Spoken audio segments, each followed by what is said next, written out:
আমি S A Prince সবাইকে আন্তরিক অভিনন্দন জানিয়ে শুরু করছি জেড টেলিভিশনের আজকের সংবাদ। পূর্ব বিবাদের জেরে রংপুরের মিঠাপুকুর উপজেলার পাইকারের হাটে দুটি গ্রুপের মধ্যে রক্তক্ষয়ী সংঘর্ষ হয়েছে।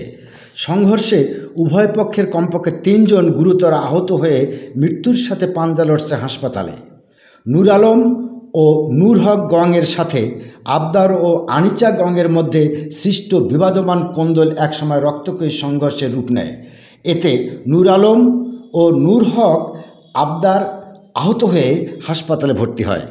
নূর আলমের স্ত্রী রহিমা বেগম অভিযোগ করে বলেন, প্রতিপক্ষ আবদার বাহিনীরা তাদেরকে বাড়ি থেকে বের হতে দিচ্ছে না এবং অস্ত্রের মহড়া দেখিয়ে তাদেরকে বিভিন্ন প্রকার হুমকি দেখিয়ে যাচ্ছে।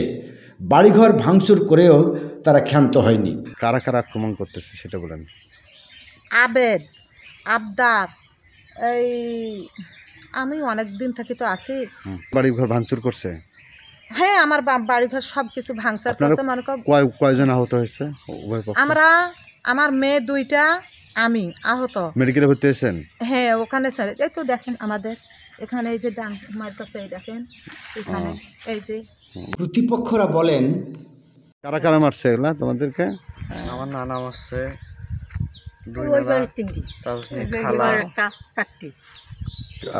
কারা আহত হয়েছে? মেডিকেল আছে কারা? আমার আব্বু মেডিকেল।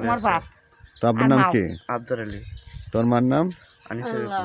এলাকার শান্তি রক্ষার্থে ও প্রাণহানি ঠেকাতে আইন শৃঙ্খলা বাহিনীর হস্তক্ষেপ কামনা করেছেন এলাকাবাসী।